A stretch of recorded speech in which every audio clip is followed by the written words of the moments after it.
जय हिंद फ्रेंड्स, मैं बलराम सिंह आपके दोस्तों का अपने YouTube channel ignite peak academy में हार्दिक स्वागत एवं अभिनंदन करता हूं। आशा करता हूं कि आप सभी स्वस्थ और आनंद होंगे। पिछली क्लास में हम लोगों ने कार्बोक्सिलिक अम्लों के वर्गीकरण के बारे में अध्ययन किया था। आज की क्लास में हम कार्बोक्सिलिक अम्लों के नामकरण को जानेंगे। कार्बोक्सिलिक अम्लों का नामकरण दो पद्धतियों के द्वारा किया जा सकता है। सबसे पहली पद्धति है आपकी साधारण या निरर्थक नाम पद्धति और दूसरी पद्धति है आईयूपीएसी पद्धति। साधारण या निरर्थक नाम पद्धति में कार्बोक्सिलिक अम्लों का नामकरण उनके उत्पत्ति के स्रोत के आधार पर या उनके किसी विशेष गुण के आधार पर किया जाता है।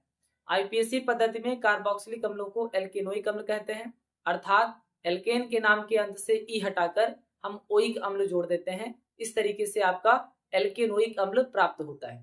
तो इसमें हम लिखेंगे कि कार्बोक्सिलिक अम्लों का नामकरण दो पद्धतियों द्वारा किया जा सकता है। कार्बोक्सिलिक अम्लों का नामकरण कार्बोक्सिलिक अम्लों का नामकरण कार्बोक्सिलिक अम्लों का नामकरण दो पद्धतियों द्वारा किया जा सकता है। दो पद्धतियों द्वारा किया जा सकता है। इसमें सबसे पहली हेडिंग हम डालेंगे साधारण या निरर्थक नाम पद्धति। साधारण या निरर्थक नाम पद्धति।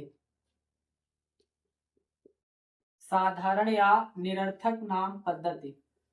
इस पद्धति में कार्बोक्सिलिक अम्लों का नामकरण उनके उत्पत्ति के आधार पे, उनके स्रोत के आधार पे या उनके किसी विशेष गुण के आधार पर रखा जाता है या उनका नामकरण किया जाता है। तो इसमें हम लिखेंगे कि इस पद्धति में कार्बोक्सिलिक अम्लों का नामकरण कार्बोक्सिलिक अम्लों का नामकरण कार्बोक्सिलिक अम्लों का नामकरण उनके उत्पत्ति के स्रोत के आधार पर, उनके उत्पत्ति के स्रोत के आधार पर,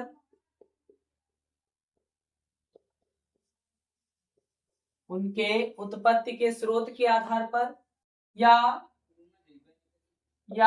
उनके किसी विशेष गुण के आधार पर, उनके किसी विशेष गुण के आधार पर,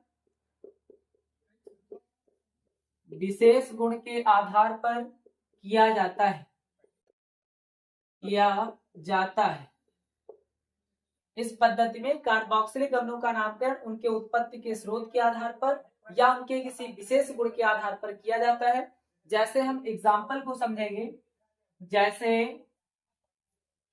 जैसे HCOOH को या HCOOH का साधारण नाम HCOOH का साधारण नाम फार्मिक अम्ल होता है। फार्मिक अम्ल होता है क्योंकि यह फार्मिका और फार्मिका का अर्थ है लाल चींटी। क्योंकि यह फार्मिका यानी लाल चींटी से प्राप्त किया जाता है।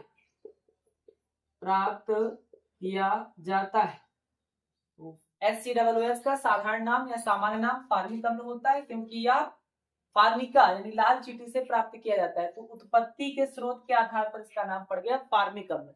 इसका दूसरा एग्जाम्पल है कि एसिटिक अम्ल यानी CH3COOH को एसिटिक अम्ल कहते हैं। साधारण पद्धति में CH3COOH को एसिटिक अम्ल कहते हैं क्योंकि यह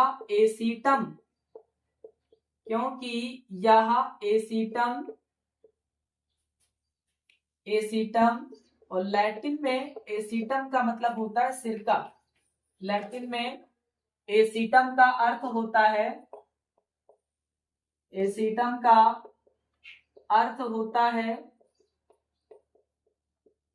सिरका,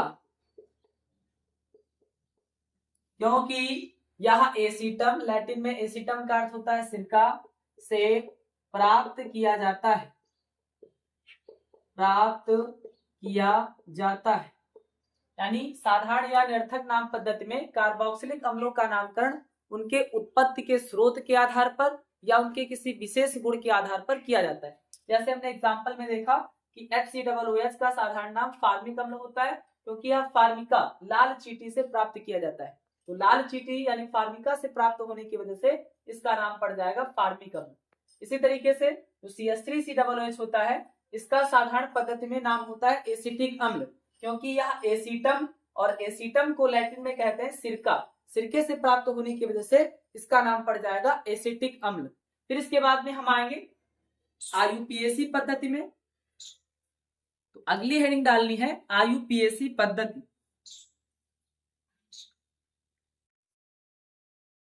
IUPAC पद्धति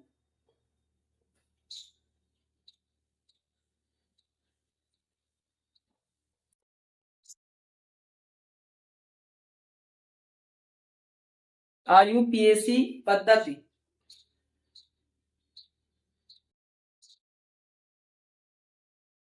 इस पद्धति में कार्बोक्सिलिक अम्लों को एल्केनोइक अम्ल कहते हैं। क्या कहते हैं? एल्केनोइक अम्ल कहते हैं। अर्थात जिनकी जनक हाइड्रोकार्बन श्रृंखला होती है या इनका जो मूल हाइड्रोकार्बन होता है उसके नाम के अंत से ई को हटाकर ओइक एसिड जोड़ देते हैं। जैसे इसे हम आगे एग्जांपल के द्वारा समझेंगे। तो सबसे पहले इसके स्टेटमेंट में हम लिखेंगे कि इस पद्धति में कार्बोक्सिलिक अम्लों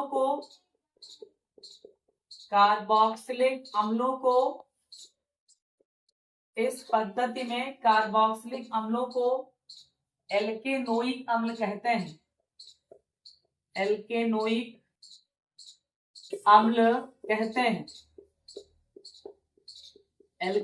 अम्ल कहते हैं।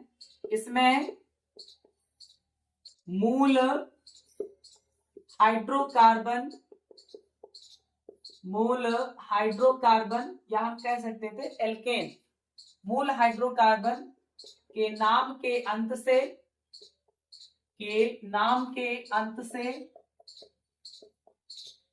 ई हटाकर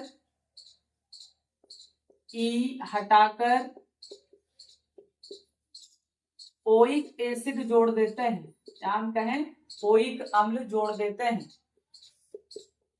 ओइक एसिड जोड़ देते हैं। इस पद्धति में कार्बोक्सिलिक अम्लों को एल्केनोइक अम्ल कहते हैं। इसमें मूल हाइड्रोकार्बन के नाम के अंत से ई हटाकर ओइक एसिड जोड़ देते हैं। जैसे इसे हम एग्जांपल के द्वारा समझेंगे। जैसे आपका जो एल्केन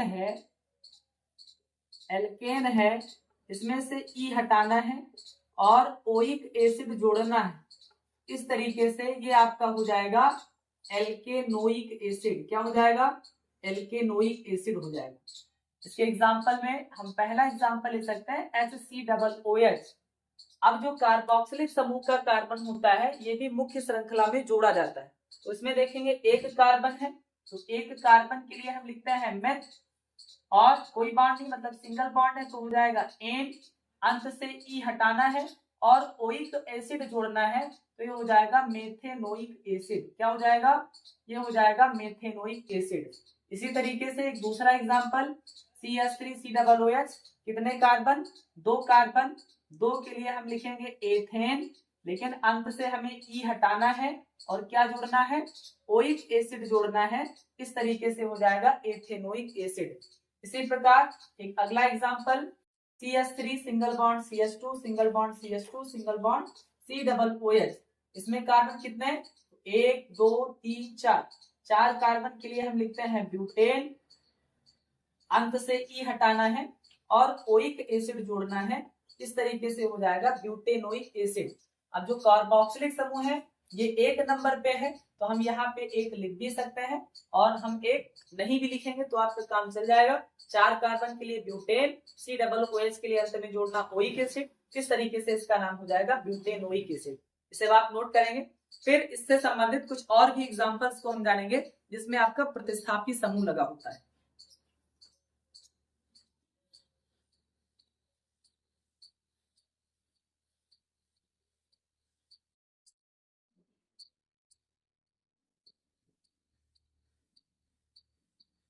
इसके अन्य एग्जाम्पलों में हम देखेंगे कि जैसे कोई प्रतिस्थापी समूह लग जाए, जैसे क्लोरो, ब्रोमो, आयोडो या कोई एल्किल समूह, एथिल, मेथिल, तब फिर इसके नामकरण में क्या परिवर्तन होता है इसको हम जानेंगे। जैसे CH3 CH, CH3 CH2 COOH। अब हम इस कंपाउंड का नामकरण करने से पहले ये देखेंगे कि कार्बन परमाणु की गिनती किस ओर से करेंगे। तो जिस ओर से आपका कार्बोक्सिल समूह पास पड़ता है उस ओर से हम कार्बन परमाणु की गिनती को करेंगे। तो ये हो जाएगा 1 2 3 4, यानी जो कार्बोक्सिलिक समूह का कार्बन होता है इसको भी हम मुख्य श्रृंखला में जोड़ते हैं। इस बात को आपको ध्यान में रखना है। अब देखेंगे 3 नंबर पे आपका एल्किल समूह जुड़ा हुआ है जो मेथिल समूह के रूप में है, तो इसे हम पूर्व लग्न मानते हैं। यानी जो आपका एल्किल समूह होता है या कोई भी प्रतिस्थापी हो उसे हम पूर्व लग्न मानते हैं और उसके नाम को हम पहले लिखेंगे। तो ये तीसरे नंबर पे है, तो 3 नंबर पे यानी तीसरे कार्बन परमाणु से जुड़ा है। CH3 को हम कहते हैं मेथिल, तो हो जाएगा 3 मेथिल। फिर हम आएंगे मुख्य हाइड्रोकार्बन की श्रृंखला पे, तो 4 कार्बन है, 4 के लिए हो जाएगा ब्यूटेन, क्या हो जाएगा ब्यूटेन। और COOH के लिए यानी कार्बोक्सिल समूह के लिए हम RPSC नाम में जोड़ते हैं ओइक एसिड या ओइक अम्ल। इस तरीके से हो जाएगा ब्यूटेनोइक अम्ल। क्या हो जाएगा ब्यूटेनोइक अम्ल, ये हो जाएगा ब्यूटेनोइक अम्ल। 3 मेथिल ब्यूटेनोइक अम्ल, ये 1 नंबर पे है तो हम यहाँ पे 1 लगा सकते हैं और 1 नहीं भी लगाएंगे, इसको भी आपको ध्यान में रखना है। अगला एक एग्जाम्पल CH3 CH, यहां से हम एक Cl समूह जोड़ दें, क्लोरो समूह जोड़ दें, फिर CH और COOH। इसमें देखेंगे कार्बन परमाणु की गिनती कार्बोक्सिल समूह की ओर से करेंगे, तो 1 2 3 4। यहाँ पे देखेंगे तीसरे पर क्लोरो समूह जुड़ गया, यानी प्रतिस्थापी के रूप में क्लोरीन परमाणु जुड़ गया, तो इसके नाम को हम पहले लिखेंगे। यानी ये हो जाएगा 3 क्लोरो, 4 कार्बन के लिए हो जाएगा ब्यूटेन और COOH के लिए ओइक एसिड, तो हो जाएगा ब्यूटेनोइक एसिड या ब्यूटेनोइक अम्ल। 3 क्लोरो ब्यूटेनोइक अम्ल। एक अगला एग्जांपल हम देखेंगे, अगर CH3 और C2H5 दोनों आ जाए तब के नामकरण में क्या परिवर्तन होता है। अगला example CH3 CH CH COOH, यहाँ पे देखेंगे ये हो जाएगा C2H5 और ये हो जाएगा CH3। सबसे पहले हम कार्बन परमाणु की सबसे लंबी श्रृंखला लेंगे। सबसे पहली बात तो आपको यही देखना होता है कि कार्बन परमाणु की लंबी श्रृंखला कौन सी बन रही होती है। सीधे जाएंगे तो 1 2 3 4, फिर अगर ऐसे इसको घुमा दें इस तरीके से तो 1 2 और 2 4, 4 ऐसे भी हो रहा है, 1 2 3 4 ऐसे भी हो रहा है। तो आपको प्रयास ये करना होता है कि चाहे जो भी श्रृंखला लें उसमें कार्बोक्सिल समूह अवश्य आना चाहिए, यानी क्रियात्मक समूह जरूर आना चाहिए। तो हम ये श्रृंखला ले लेंगे 1 2 3 4, क्योंकि सीधा भी आपका 4 कार्बन परमाणु हो रहा है, ऐसे करने पे भी 4 हो रहा है, ऐसे करने पे भी 4 हो रहा है, यानी हर स्थिति में 4 कार्बन परमाणु ही हो रहे हैं, इससे लंबी श्रृंखला नहीं बन पा रही। तो यहाँ पे देखेंगे हम मेथिल समूह और एथिल समूह, दोनों समूह ये आपके प्रतिस्थापी के रूप में जुड़े हुए हैं। अब हम अंग्रेजी वर्णमाला के क्रम का प्रयोग करेंगे। अंग्रेजी वर्णमाला में यानी मेथिल को जब हम लिखते हैं तो ये M से स्टार्ट होता है और एथिल को जब लिखते हैं तो ये ई से स्टार्ट होता है, यानी अंग्रेजी वर्णमाला में ई पहले आता है, एम बाद में आता है। इस तरीके से एथिल के नाम को हम पहले लिखेंगे और मेथिल के नाम को बाद में लिखेंगे। तो इसमें हम देखेंगे कि एथिल समूह आपका दूसरे कार्बन परमाणु से जुड़ा हुआ है, इसलिए ये हो जाएगा 2 एथिल। फिर इसके बाद में मेथिल देखेंगे तीसरे कार्बन परमाणु से, तो 3 मेथिल, 2 एथिल, 3 मेथिल और 4 कार्बन के लिए हो जाएगा ब्यूटेन, क्या हो जाएगा, 4 कार्बन परमाणु के लिए हो जाएगा ब्यूटेन और COOH के लिए जुड़ जाएगा ओइक एसिड या हम कहें ओइक अम्ल। तो ये हो जाएगा 2 एथिल 3 मेथिल ब्यूटेनोइक अम्ल, 2 एथिल 3 मेथिल ब्यूटेनोइक अम्ल। इसके बाद में हम एक अगले एग्जांपल को देखेंगे, CH3 CH CH और CH2 COOH। यहाँ पे हम देखेंगे कि एक Cl समूह और एक Br समूह जुड़ा हुआ है, यानी एक ब्रोमो समूह और एक क्लोरो समूह जुड़ा हुआ है प्रतिस्थापी के रूप में। सबसे पहले गिनती कार्बोक्सिल समूह को देखते हुए करना है। तो ये हो जाएगा 1 2 3 4 5। अब इसमें देखेंगे दोनों ही प्रतिस्थापी हैं, दोनों ही हैलोजन परिवार के सदस्य हैं। तो पहले नाम किसका करेंगे, अंग्रेजी वर्णमाला में बी पहले आता है, सी बाद में आता है। यानी ब्रोमीन को जब हम लिखेंगे ब्रोमो तो ये बी से स्टार्ट होगा, क्लोरो को लिखेंगे तो ये सी से स्टार्ट होगा, बी पहले आता है सी बाद में आता है, इसलिए ब्रोमो का नाम पहले और क्लोरो का नाम बाद में लिखा जाएगा। इस तरीके से इसका नाम हो जाएगा 4 ब्रोमो 3 क्लोरो और 5 के लिए पेंटेन और COOH के लिए ओइक एसिड जोड़ देंगे तो हो जाएगा 4 ब्रोमो 3 क्लोरो पेंटेनोइक एसिड या पेंटेनोइक अम्ल। इसके नाम में लिखेंगे 4 ब्रोमो 3 क्लोरो 5 कार्बन के लिए हो जाएगा पेंटेन, COOH के लिए ओइक एसिड तो पेंटेनोइक एसिड या पेंटेनोइक अम्ल। ये इस कंपाउंड का IUPAC नाम हो जाएगा, इसे आप नोट करेंगे।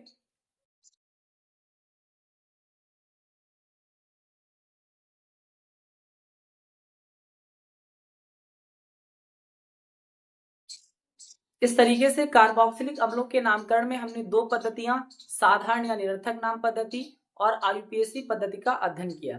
साधारण पद्धति में हमने देखा कि कार्बोक्सिलिक अम्लों का नामकरण उनकी उत्पत्ति के स्रोत के आधार पे या उनके किसी विशेष गुण के आधार पे रखा जाता है। जैसे हमने एग्जाम्पल में देखा कि फार्मिक अम्ल जो नाम पड़ता है HCOOH का या मेथेनोइक अम्ल का, वो उसकी उत्पत्ति के आधार पे पड़ता है क्योंकि उसका निर्माण फार्मिका यानी लाल चींटी से होता है।